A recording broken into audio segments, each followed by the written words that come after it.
जानकी वल्लभ विजयते। नमो राघवाय। जनक जी का आगमन सुनकर अयोध्या का समाज हर्षित हुआ। यह सुनते ही सूर्य कुल के कमल यानी श्री राम तुरंत ही अपनी पूरी सभा के साथ आदर पूर्वक जनक जी के स्वागत के लिए उठ खड़े हुए। श्री राम अपने भाइयों, मंत्रियों, गुरु वशिष्ठ और अयोध्या वासियों को साथ लेकर राजा जनक की अगवानी के लिए आगे बढ़े। जनक जी ने जैसे ही पर्वतों में श्रेष्ठ कामदनाथ पर्वत को देखा, उन्होंने तुरंत ही प्रणाम किया और अपने रथ को त्याग दिया, यानी पैदल चलना शुरू किया। राजा जनक और उनके समाज को रास्ते की कोई थकावट या दुख महसूस नहीं हो रहा था, क्योंकि उन सब के मन तो वहीं थे जहाँ श्री राम और सीता जी थे। मन के बिना शरीर को भला सुख दुख की सुध कैसे होती है। इस प्रेम में मतवाली बुद्धि के साथ राजा जनक पास आए। दोनों समाजों ने निकट आते ही एक दूसरे को प्रेम से देखा और आदर पूर्वक गले मिले। जनक जी ने अयोध्या के मुनियों जैसे वशिष्ठ जी के चरण छुए और श्री राम ने जनकपुर के ऋषियों जैसे सदानंद को प्रणाम किया। इसके बाद श्री राम अपने भाइयों सहित राजा जनक को उनके पूरे समाज के साथ अपने आश्रम में ले आए। गोस्वामी जी कहते हैं कि श्री राम का आश्रम शांत रस से भरा हुआ समुद्र है और जनक जी का समाज मानो करुणा की नदी है, जिसे श्री राम उस शांति के समुद्र से मिलाने ले जा रहे हैं। यह करुणा की नदी इतनी भयानक थी कि शोक भरे बचन नदियां नाले थे जो इसमें मिल रहे थे। लंबी लंबी आहें हवा की झोंके थी जो नदी में शोक की लहरें उठा रही थी। ज्ञान और वैराग्य के किनारे डूब रहे थे। विद्वान भी इस प्रेम और शोक की नदी को पार नहीं कर पा रहे थे। यह करुणा की नदी जब आश्रम रूपी शांत समुद्र में मिली तो मानो वह समुद्र भी अकुला उठा, यानी खोल उठा। दोनों समाजों के नर नारी शोक से इतने व्याकुल हो गए कि उन्हें ज्ञान, धीरज और लाज भी नहीं रही। वे राजा दशरथ के गुणों को याद करके रोने लगे और विधाता को दोष देने लगे कि उसने यह क्या कर दिया। मुनियों ने लोगों को बहुत उपदेश दिए और गुरु वशिष्ठ जी ने राजा जनक से धैर्य रखने को कहा। वशिष्ठ जी ने समझाया कि जनक जी तो महान ज्ञानी हैं, जिन पर मोह ममता का प्रभाव नहीं पड़ता। यह तो केवल श्री सीताराम के अलौकिक प्रेम की महिमा है। अगले दिन सुबह दोनों समाज ने स्नान किया, उदास मन से एक बड़ के पेड़ के नीचे बैठ गए। वशिष्ठ जी और सदानंद जी सहित सभी ज्ञानी ब्राह्मण धर्म, नीति और वैराग्य से भरे उपदेश देने लगे। विश्वामित्र जी ने पुरानी कथाएं सुनाकर सभा को समझाया। श्री राम ने विश्वामित्र जी से कहा कि कल सब लोग बिना पानी पिए रहे, अब कुछ भोजन करना चाहिए। गुरु का संकेत समझकर राजा जनक ने कहा कि यहाँ अन्न खाना उचित नहीं है। जनक जी के बात सुनकर सब नहाने चले गए। उसी समय वन में रहने वाले कोल, किराते यानी वनवासी लोग अपनी कावड़ियों और बोझों में भर भर कर अनेकों प्रकार के फल, फूल और कंदमूल लेकर आए।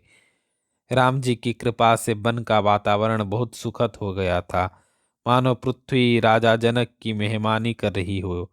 सभी लोग ने स्नान किया और श्री राम, जनक तथा मुनियों की आज्ञा लेकर जगह जगह सुंदर वृक्षों के नीचे रह रहे। वशिष्ठ जी ने सबके पास ये पवित्र और अमृत समान फल मूल आदर पूर्वक भिजवाए और सब ने पितर, देवताओं आदि की पूजा करके फलाहार किया। इस प्रकार 4 दिन बीत गए। श्री राम को देखकर सब सुखी थे, पर दोनों समाजों के मन में एक ही इच्छा थी कि श्री सीताराम के बिना लौटना अच्छा नहीं है। उन्हें लग रहा था कि सीताराम के साथ वन में रहना तो करोड़ों स्वर्ग के समान सुखदायक है।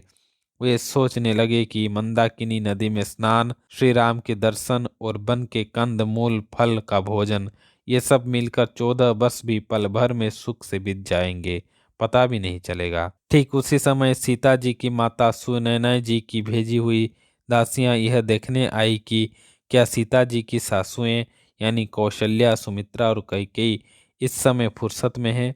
अवसर देखकर राजा जनक का पूरा निवास कौशल्या जी से मिलने आया। कौशल्या जी ने अत्यंत आदरपूर्वक उनका स्वागत किया और उन्हें आसन दिए। दोनों ओर की माताओं का शील और गहरा प्रेम इतना अधिक था कि उसे देखकर कठोर वज्र भी पिघल जाए। वे सब शोक और प्रेम से शिथिल थीं। आंखों में आंसू थे और लज्जा और दुख से धरती को कुरदे रही थी। वे सभी माताएं मानो सीताराम के प्रेम की साक्षात मूर्ति थीं, या कह सकते हैं कि स्वयं करुणा ही उनके रूप धारण करके दुख मना रही थी। सुनैना जी ने दुख से कहा, विधाता की बुद्धि बड़ी टेढ़ी है, जो दूध के फेन जैसी कोमल वस्तु को वज्र के छेनी से तोड़ रहा है। अमृत तो सुनने में आता है, पर विष हर जगह दिखाई देता है। कोए, उल्लू और बगुले ही देखते हैं, हंस तो केवल मानसरोवर में ही है। सुमित्रा जी ने कहा, विधाता की चाल बड़ी ही विपरीत और विचित्र है, जो सृष्टि को बनाकर फिर नष्ट कर देता है।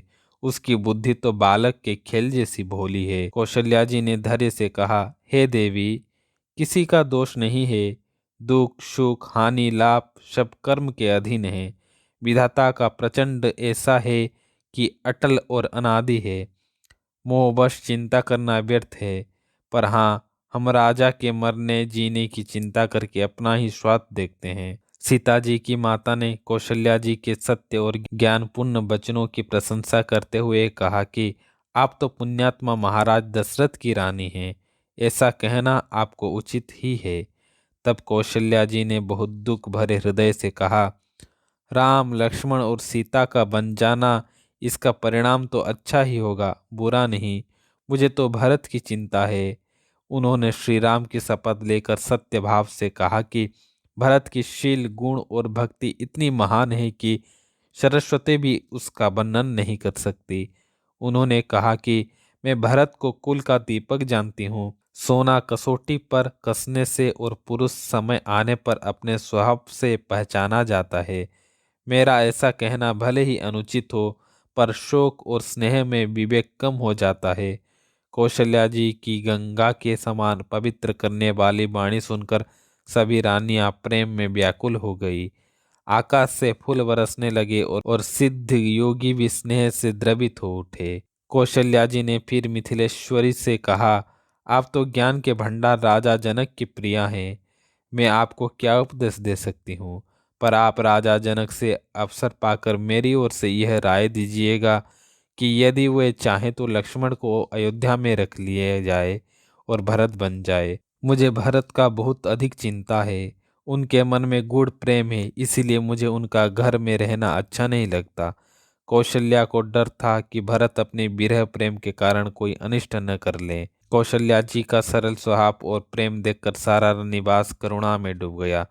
कुछ देर बाद सुमित्रा जी के याद दिलाने पर कि रात हो चुकी है, कौशल्या जी प्रेम पूर्वक उठी और जनक की पत्नी से शीघ्र डेरे पर जाने की आग्रह किया, यह कहते हुए कि अब हमारे लिए ईश्वर ही गति हैं, या मिथिलेश्वर जनक ही सहायक हैं। जनक की पत्नी ने कौशल्या के चरण छूकर कहा कि आप राजा दशरथ की रानी और राम की माता हैं, आपकी नम्रता उचित ही है। उन्होंने विश्वास दिलाया कि राम बन जाकर देवताओं का कार्य करेंगे और अयोध्या में अचल राज्य करेंगे। यह सब याज्ञवल्क्य मुनि पहले ही कह चुके हैं। यह कहकर आज्ञा लेकर सीता जी को साथ लेकर सीता की माता अपने डेरे को चली गई।